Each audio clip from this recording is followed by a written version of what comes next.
Bismillahirrahmanirrahim. Assalamualaikum warahmatullahi wabarakatuh.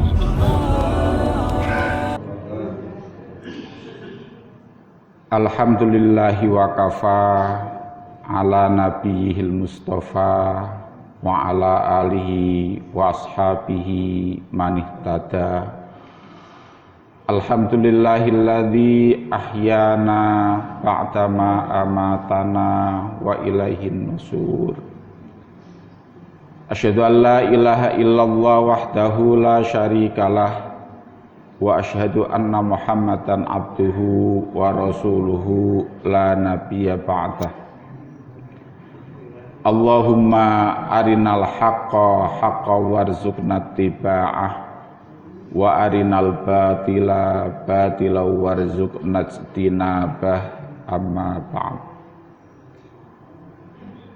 Hadirin hadirat kaum muslimin lan muslimat jamaah subuh rahimakumullah. Monggo ingkang tasih maos aurat atau wirid dipun lanjutaken, tentunya kalian niat ingkang ikhlas madosi ridhonipun Allah, kita mengorbankan wekdal sekedap, menyisihkan waktu kita sebentar untuk beriktikaf di rumah Allah yang suci, untuk melafadzkan kalimah-kalimah yang suci, dan kangge mungkin kalau ini dianggap sesuatu ada manfaatnya untuk mendengarkan nasihat-nasihat, tausiah ingkang dipun sampaikan kalian Allah lan Rasulipun dhateng kula lan panjenengan sedaya. Kita bersyukur pada pagi hari ini kita tasih dipun paringi kesempatan kalian Allah untuk berjumpa kembali di Bukroh di pagi yang cerah menika. Wonten ing salah satu ayat Al-Qur'an memberikan sebuah isyarat, wabil ashari hum yastaghfirun. Di antara ayat ini wonten kaitan dengan ayat-ayat sebelumnya, di antara ciri-ciri tanda-tanda orang yang beriman, orang yang mukmin itu adalah memanfaatkan sebagian waktu, khususnya adalah waktu senggang kita, yaitu wabil ashar, waktu sekitar waktu sahur. Hum yastaghfirun. Di sini Al-Qur'an memberikan suatu isyarat apa yang sebaik yang kita minta. Meskipun kita meminta kepada Allah itu silahkan saja, minta apa saja silahkanlah. Tetapi Al-Qur'an mengajari di situ permintaan kita adalah yastaghfirun, meminta ampun, meminta istighfar. Jamaah rahimakumullah, kadang-kadang kita itu sering dalam hidup ini meminta sesuatu yang sebenarnya tidak kita minta pun Allah telah memberi. Apa itu rizki? Yang namanya rizki jenengan kita tidak minta pun Allah sudah memberi. Saya yakin kita semuanya setelah kita membuka mata pagi tadi, kok nggak pernah kita minta, ya Allah berikan saya nafas, ya Allah berikan saya ini itu. Tapi sebelum kita meminta, Allah telah memberi itu. Tetapi ada sesuatu yang kita minta, yang harus kita cari, yang kalau kita tidak minta dan kita cari, kita mboten angsal itu. Apa itu? Keselamatan. Khususnya adalah keselamatan wonten ing alam akhirat. Itu kalau kita tidak kita minta, kalau kita tidak cari, Allah tidak akan memberi. Maka tidak ada sesuatu permintaan yang paling mulia kecuali adalah meminta, ya Allah tempatkanlah perjalanan hidup kita ini dalam suatu keselamatan fiddin wad dunya wal akhirah. Oleh karena itu, tatkala kita menyempatkan, sekali lagi kalau kita masih menyempatkan untuk menghadapi kewajiban sholat subuh dan sebelumnya kita punya waktu, monggo kita lantunkan kalimat istighfar untuk diri kita sendiri, Untuk siapapun, mungkin orang-orang tua kita yang telah mendahului kita, saudara-saudara kita, orang yang kita kenal, dan siapapun yang memang mereka sedang membutuhkan doa dari kita yang kita masih punya kesempatan untuk berdoa itu. Makanya wonten hadis Nabi, idza mata ibnu adama in qata'a amaluhu illa min thalath, sedekah jariyah salah satunipun, terus ilmun yuntafa'u bihi au waladun sholihun yad'u lahu. Sedekah jariyah di sini adalah suatu kebaikan. Ingat, apa yang ada pada kita saat ini adalah ini ada investasi kebaikan-kebaikan dari siapapun yang kita tidak tahu. Yang jelas adalah orang tua yang telah sebagai wasilah kita hadir ke dunia ini. Itu yang jelas setelah kekuasaan ilahi. Bisa jadi orang tua kita yang namanya manusia ada keterbatasan. Betul, orang tua kita, ibu kita yang melahirkan dari rahimnya, tetapi mungkin saat itu ada orang yang membantu proses persalinan itu, yang mungkin kita tidak pernah kita berpikir jasa mereka kepada kita. Dan bisa jadi mereka yang menolong kehadiran kita di dunia sehingga kita bisa berkarya ini itu, mungkin mereka sekarang sudah tidak bisa apa-apa di alam kubur. Mereka sebenarnya adalah mengharapkan dari kebaikan mereka yang kita terima itu, kita membalasnya dengan kebaikan. Minimalnya adalah kita memintakan ampun, beristighfar kepada mereka. Jamaah rahimakumullah, tatkala kita membersihkan diri kita, tatkala kita berusaha untuk memikirkan sesuatu, muhasabatun nafas, yang kadang-kadang dalam hidup ini memang ruwet. Ada yang tidak layak kita pikirkan.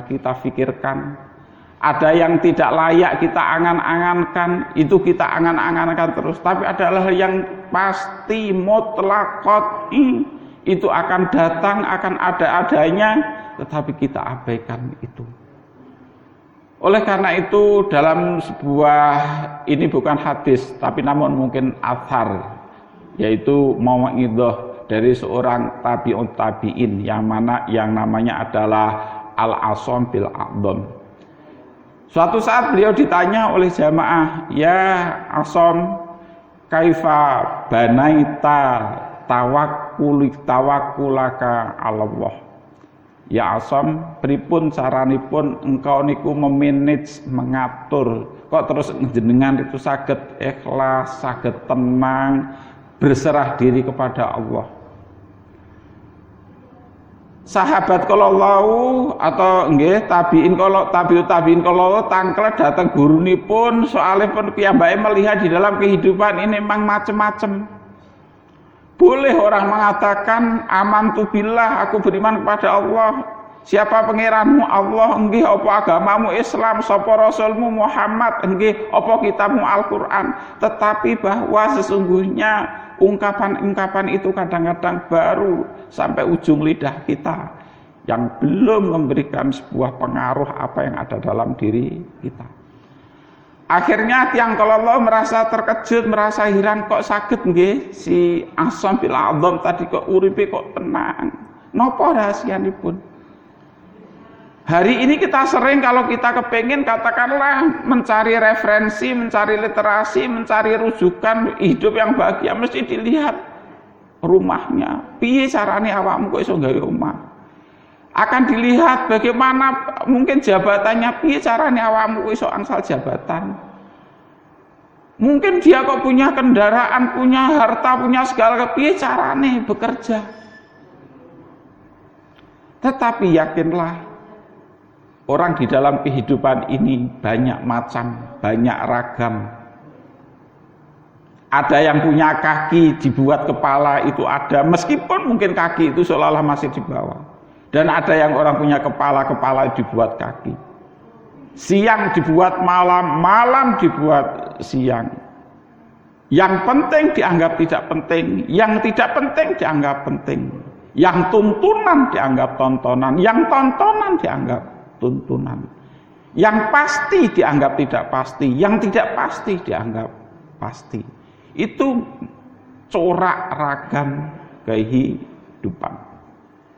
Lah siapa orang yang bisa menetapi, yang bisa menetepi yang sesungguhnya?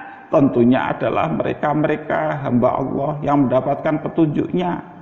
Ingkang asal pitutur lan pituduhipun dalam hal ini adalah bagaimana kita cara mengatur hati kita. Tabiin kalau tangklat datang asabil azam, pripun caranipun jenengan kok saged tenang? Kita sering melihat orang tenang kalau punya harta banyak, punya uang banyak, punya apa-apa.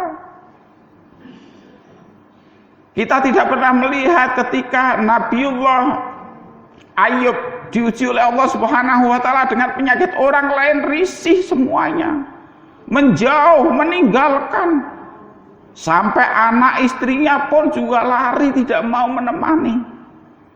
Tapi apa saat itu setan datang, wahai Ayub, apa kamu tidak tahu semua orang sudah menjauhi kamu, tidak sekedar umatmu, sampai istri kamu yang orang yang paling dekat dengan engkau, sampai anak kamu yang itu adalah berasal dari titisan kamu, semuanya meninggalkan kamu.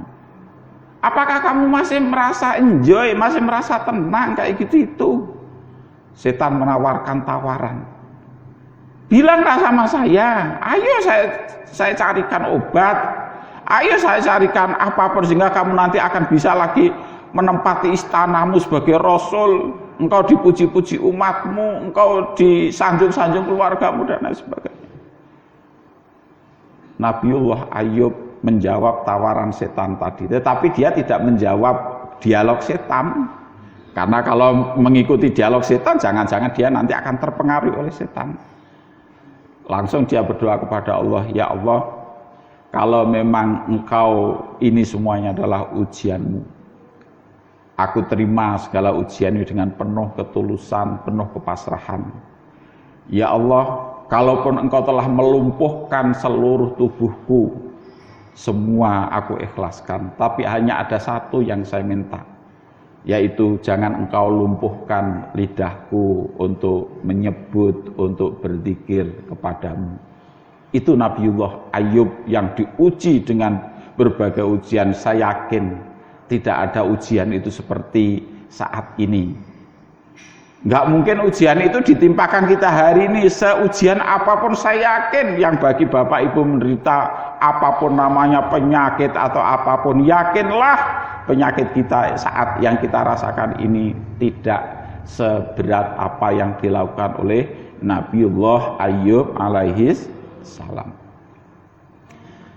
Jamaah rahimakumullah, maka tatkala ini ketetapan hati, ketenangan hati, ini yang harus menjadi sesuatu itu yang penting. Manusia hidup selalu jangankan sudah tidak lagi punya kesempatan untuk memikirkan orang lain. Saya membaca ada semacam muhasabah lah, tapi sayang ini bukan dari, katakanlah bukan dari tokoh muslim, dia seorang filosof, tapi filosof ini maaf bukan beragama Islam, non muslim, tetapi ungkapannya saya aminkan, saya benar. Dia mengatakan begini, manusia ini memang termasuk orang begini, manusia ini makhluk yang satu-satunya makhluk yang diberikan akal oleh Tuhan, tetapi ternyata manusia ini termasuk adalah makhluk yang paling tidak menghargai akalnya. Manusia punya potensi untuk mengingat dengan akal tadi, tetapi ternyata manusialah makhluk yang pertama yang paling gampang melupakan itu. Dia memberikan contoh, kalau ada orang meninggal ternyata tangisan, kesedihan apapun, berapa jam, berapa hari, dan lain sebagainya. Boleh waktu pertama ketika orang meninggal di sana ditangisi oleh keluarganya, diantarkan ke kuburan, tangisan itu seberapa lama? Enggak lama, 1 hari, 2 hari, 3 hari, 1 bulan, 2 bulan, oke lah. Habis itu kehidupan sudah berjalan biasa. Mungkin hari pertama para keluarga kumpul saling mengenang almarhum begini-begini, oke lah. Sampai berapa hari itu? Sang anak mengingat Jasa orang tuanya paling 2-3 hari, padahal orang tuanya telah berbuat baik mulai melahirkan sampai mungkin mengantarkan sampai akhir hayat. Tapi ternyata kepergian orang yang dicintai itu jauh lebih pendek waktu mengingatnya, habis itu dia lebih teringat masalah harta kekayaan, dalam hal ini adalah warisan. Kepergian orang tuanya bisa hanya diingat 2-3 hari, tetapi ketika selisih pembagian warisan bisa jadi berujung sampai 7 keturunan. Laras pernah terjadi kados ngeten iki dalam hidup. Tapi sayang, ini ungkapan ini bukan datang dari orang muslim, tetapi seorang filosof non muslim, tetapi terus tiang arif, khudil hikmah min ayyiwi'ain kharajat. Suatu hikmah itu ambil dari manapun keluar, dari manapun datangnya, kita ambil. Andai kan ada dari seorang pelacur pun, kalau itu suatu hikmah, nggak apa-apa kita ambil. Kita tidak mengambil keharaman pelacurannya, tapi hikmahnya pelajaran. Ternyata betul, itulah kehidupan. Apa yang kita cari dalam hidup ini? Lah, Asim bin Asam tadi menjelaskan ada 4 hal atau mungkin 5 hal yang saya bisa menjadikan tenang. Yang pertama apa? Alimtu anna rizqi la ya'kuluhu ghairi fatma'annat bihi qalbi. Saya menjadi tenang karena pertama, karena saya tahu, saya sadar bahwa kalau itu adalah sudah rizki saya, yakin rizki saya tidak akan dimakan oleh orang lain. Fatma'annat bihi qalbi. Maka dari keyakinan itu, dari pengetahuanku itu, maka akhirnya saya menjadi tenang. Lah kita ini nggak bisa tenang, kadang sholat tapi sudah tergoboh, takut mungkin rizki kita ini akan diambil oleh orang lain. Laras ngoten nggih biasanya dalam hidup niki. Lebih dari itu tidak sekedar kita karena demi disiplin waktu, oke, tetapi jauh lebih itu adalah kadang-kadang bukan hak kita. Kita sudah tidak tahu itu milik siapa, ini halal haram, haram haramus, haram haram dikremus, kita nggak tahu. Saking khawatirnya jatah kita itu diambil oleh orang.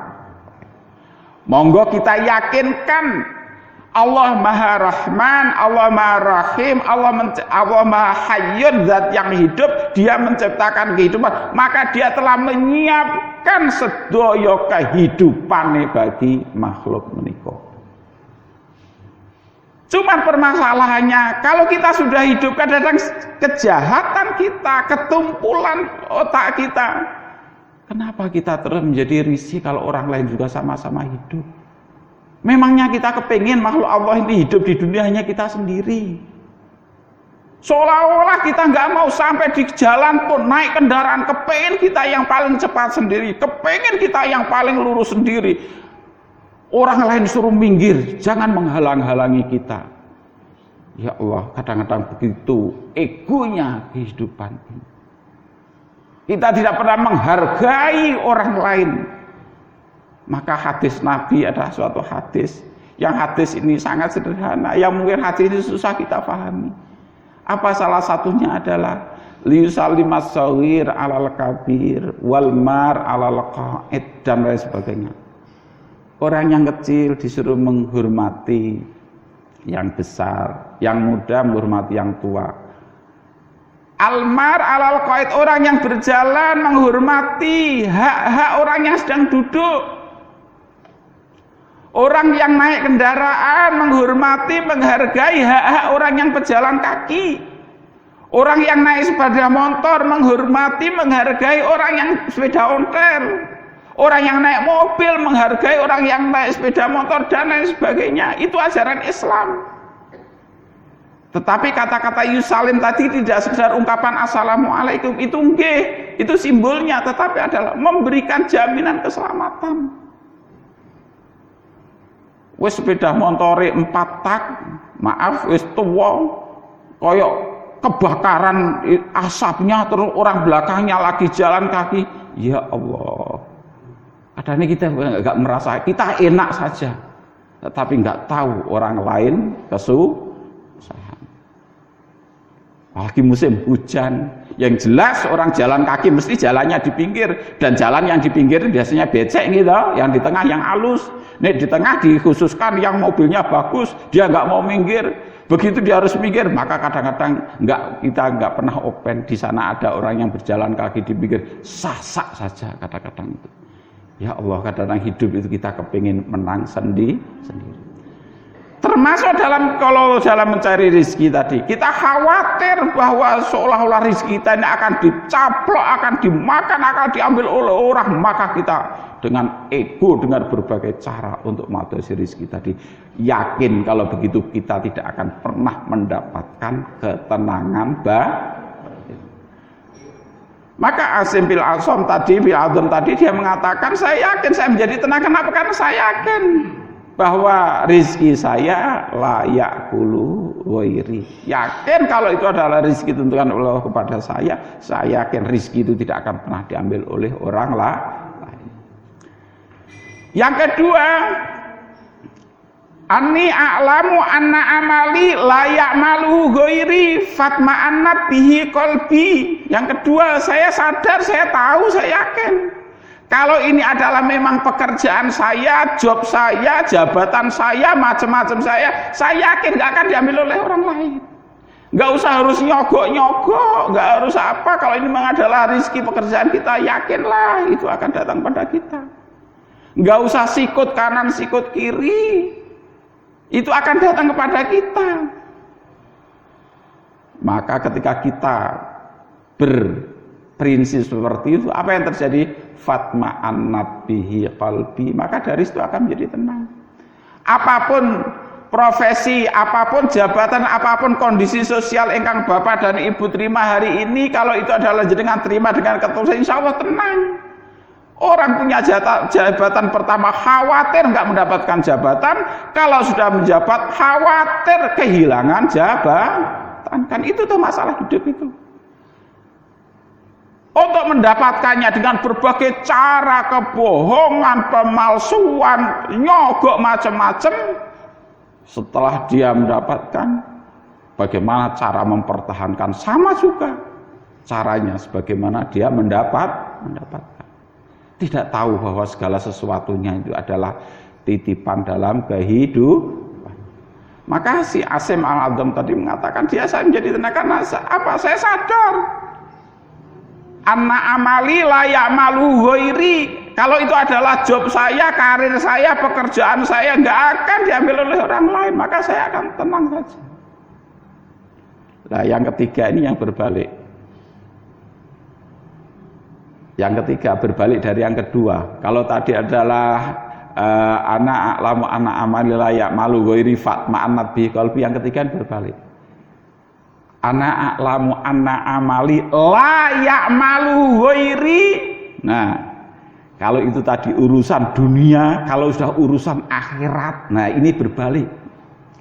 Ini urusan dunia seolah-olah kita yang harus mencari, kalau enggak dapat, padahal Allah telah menjamin.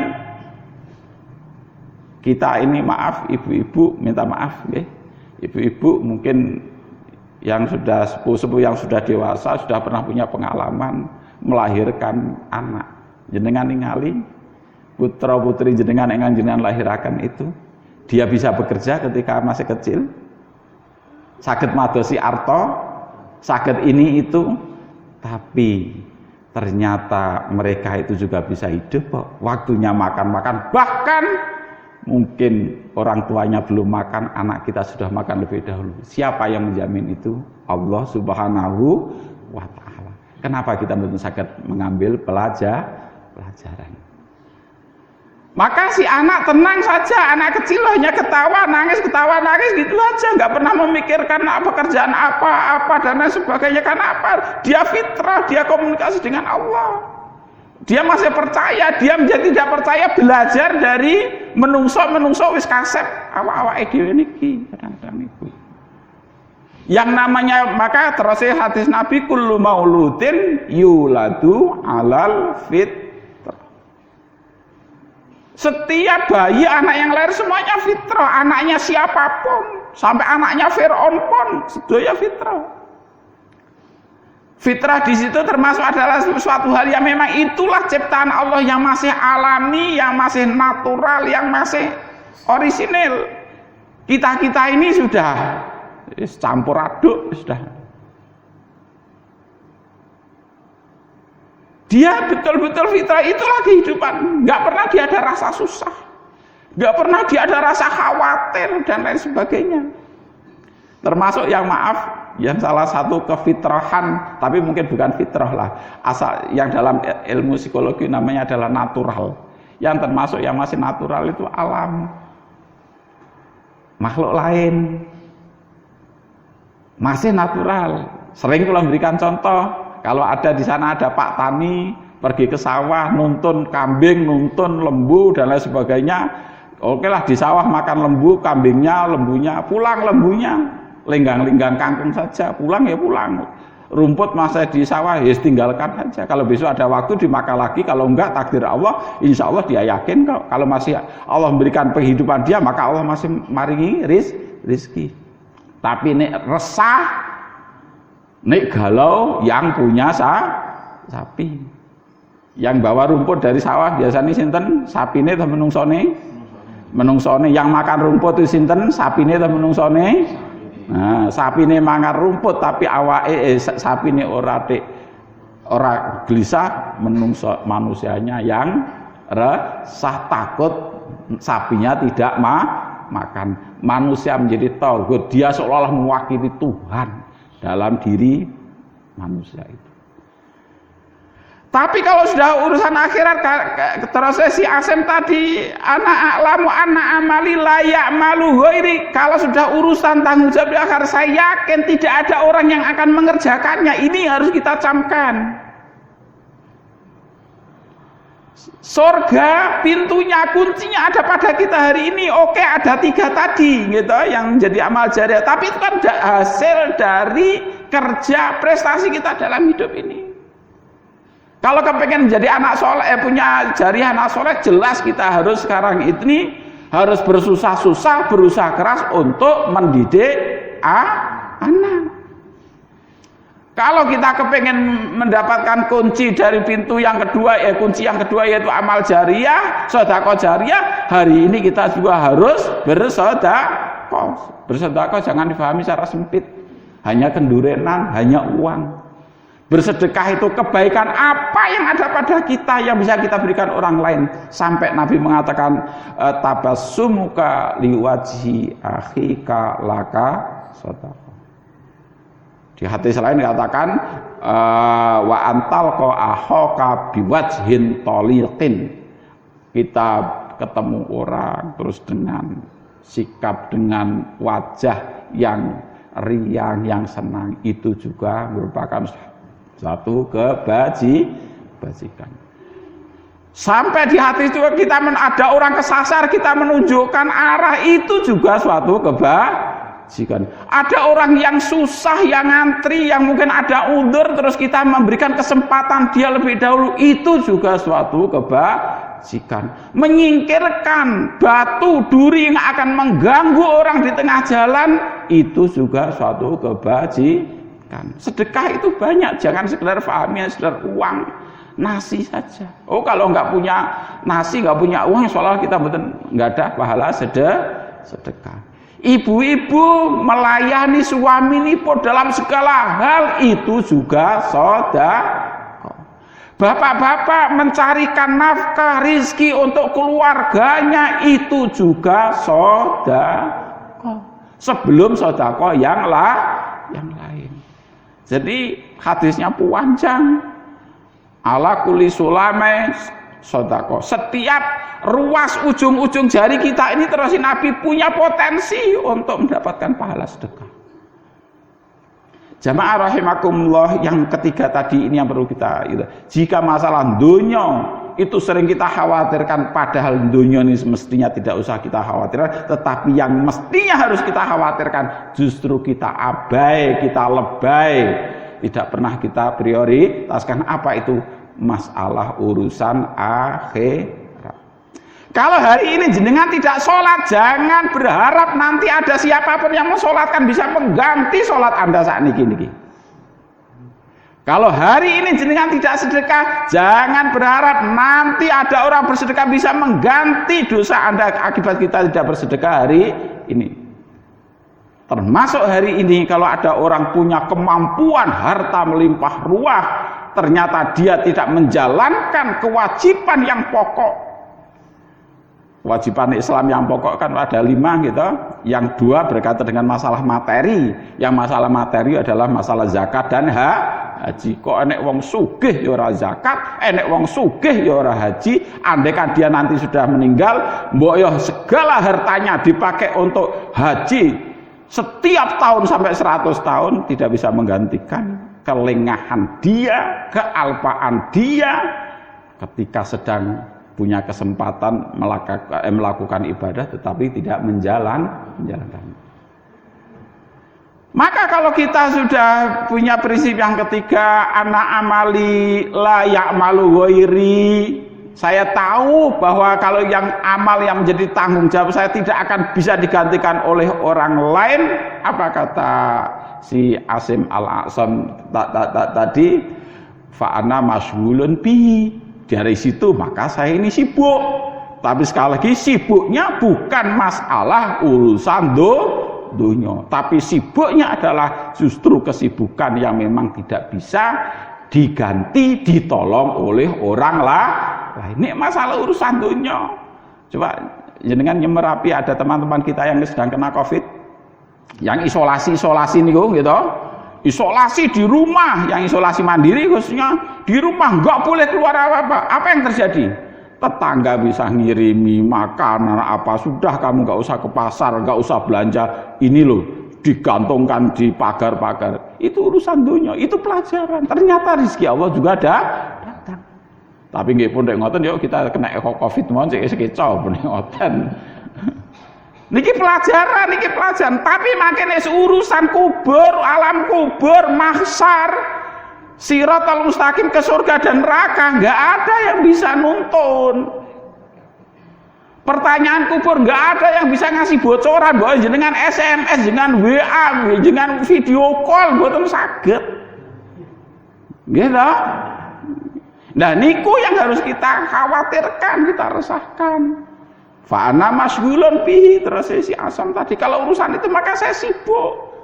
Karena nggak akan ada yang bisa menggantikan. Tapi permasalahan masyarakat kita ini kan ada hal yang, maaf tapi sekali lagi saya tidak merasani siapapun, cuman menurut prinsip saya kok nggak pas. Adanya suatu tradisi yang seolah tenang aja, sudahlah. Mbok saiki nyungsang jungkir walik halal haram, nanti meninggal di selamti selesai. Saya yakin pun nek ngoten cara berpikir. Saya kira sempat sholat nanti disolati. Saya kira sempat haji engko dihajikno. Saya kira sempat maca Quran engko diwacakno Quran. Jangan begitu. Meskipun saya yakin hari ini orang ahli sholat nanti meninggal akan disolatkan orang. Leres? Yakin itu. Hari ini orang yang ahli mas Quran meninggal, saya yakin orang lain akan bacakan Quran. Dalam konteks itu jangan disalahpahami. Halal sah-sah saja dengan ketulusan, ya Allah dia sudah baca Quran, mudah-mudahan pahala baca Quran saya ini juga nanti akan menghitungkan pada beliau, ya Allah. Apalagi mereka dulu yang mengajari kita sakit maos Al-Quran. Yang ngapain ngantos jam itu sekap? Sekap? Ini jam gangsal lebih 7 menit. Dilanjutkan. Pun saya itu pun mengganggu loh ya. Oke. Kali dasar, oke. Nah, jadi cara berpikirnya, jadi kalau hari ini kita punya kesempatan, ayo kita bersedekah hari ini, sedekah nanti ketika kita sudah meninggal, maka harta apapun sudah bukan milik kita, semuanya beralih, berganti status, dan gak usah ke notaris. Hari ini merubah nama harus ke pengadilan, gitu, harus ke pengadilan. Mau merubah status apapun harus melalui notaris. Nek mangke pun sudah itu adalah memang bukan hak kita dicabut oleh Allah, nama pun sudah berubah berganti, nggak perlu diselamati, yaitu menjadi almarhum. Sekarang saya dipanggil tadi Ahmad Munir, makin pun umur dicabut oleh Allah, nggak akan terus tanggal nama lagi, mesti adalah almarhum. hum. Kekayaan milik siapa? Kekayaan secara otomatis nggak usah dibawa ke notaris, langsung jatuh ke ahli waris. Sudah nggak lagi punya kita menjadi subjek itu. Kalaupun ada orang yang nangisi ketika meninggal, kalau ada orang pejabat meninggal ditangisi, yakinlah jabatan itu nggak usah dimusyawarahkan, langsung diganti. Gitu. Oh jadi jangan terlalu bangga dengan masalah dunia ini. Nah, ingkang kula sampaikan kalau itu tertulis wonten salah setunggalipun kitab yang judulnya Sae. Ad-dunya dhillun zail, nama kitabipun. Dunia itu adalah bayang-bayang yang apa namanya zail, yang hilang. Wis bayang-bayang hilang misalnya. Namanya sebuah kitab nih. Tapi kitabnya nggih radine 7 jilid kitabnya. Lah bab salah satu tadi adalah bab tawakal. Terus ini yang harus kita lakukan, siap menjadi tenang. Kalau masalah urusan dunia itu kan, tapi kalau sudah masalah akhirat tadi alim tu anna amali la ya'malu ghairi, maka fa ana masyghulun bihi. Saya tahu kalau urusan masalah amal akhirat tidak ada yang bisa mewakili, oleh karena itu saya sibuk di situ. Yang keempat adalah masyghulun bihi, jadi yang ketika saya tahu bahwa pekerjaan saya yang akhirat tidak akan ada yang bisa yang menggantikannya, maka saya akan sibuk untuk melakukannya. Ya, yang keempat, saya tahu, kata si Aksom tadi, saya tahu bahwa Allah selalu yang keempat adalah alim tu annal mauta ta'ti baghtatan fa'ana ubadiru bi. Saya tahu mati itu akan datang secara tiba-tiba. Enggak ada memberikan warning seperti listrik, token kita mau habis titit rumiin gitu. Ya memang ada juga kadang-kadang dikasih penyakit, tanpa penyakit pun juga ada, karena kematian itu, umur itu tidak ada yang tahu. Jangan hanya sekedar diberikan, oh berarti mati harus sakit duluan. Boten, kathah ingkang sakit sembuh nggih kathah ingkang boten sakit boten napa-napa situ nggih kathah, karena memang maut itu, nyawa itu, roh itu kulir ruh min amri rabbi, urusan nyawa itu urusannya Gusti Allah, enggak ada yang tahu. Jadi jangan difahami seolah-olah mati itu identik dengan harus seiring harus dengan sakit, boten gitu. Banyak orang yang sakit bertahun-tahun gitu sih hidup, ada yang sehat nggih itu, karena memang mati itu tidak ada kaitan, itu hanya sebab musabab kangge nenangaken pikiran menungso. Jadi alim tu annal mauta ta'ti mubadarah. Saya tahu, saya sadar mati itu datang secara tiba-tiba. Oleh karena itu fana ubadir, saya berlekas dalam hidup ini. Nek enek adzan ya cepat lunga, nek enek apa-apa gitu, tidak harus menunggu. Jangan sampai nanti kematian lebih mendahului dari dari azam niat kita. Maka kalau sudah kita punya kerentek untuk amal kebaikan, lakukan. Seberapapun sekuatnya, karena memang Allah tidak pernah membebani di luar kemampuan. Daripada nanti kedahuluan ajal. Fa idza jaa ajaluhum la yastakhiruna sa'atan wa la yastaqdimun. Kalau sudah ajal sudah datang, enggak akan ada siapapun yang bisa menghentikan. Dokternya dokter pun, bahkan dokter itu sendiri katanya, oh meninggal, kenapa? Karena sakit jantung. Ternyata dokter ahli jantung pun juga meninggal, tidak bisa melihat apa sebab jantungnya kok berhenti gitu. Oh meninggal karena kanker. Ternyata dokter yang ahli kanker pun juga meninggal karena kanker. Oh meninggal karena COVID. Dokternya yang ahli COVID pun juga meninggal karena COVID. Karena urusan umur, urusan roh itu bukan urusan menungso, itu urusan Allah Subhanahu wa ta'ala. Maka kalau kita tahu bahwa kematian ajal itu akan datang secara tiba-tiba, monggo awake dhewe ini bergegas untuk menyambut panggilan Allah. Dan yang kelima adalah saya tahu bahwa Allah akan selalu melihat kita. Nah, kata Asim bil Asam tadi. Oleh karena itu fa'ana mustahyin bihi. Maka saya selalu takut kepada Allah dalam hidup ini. Malu, bukan takut, malu kepada Allah dalam hidup ini.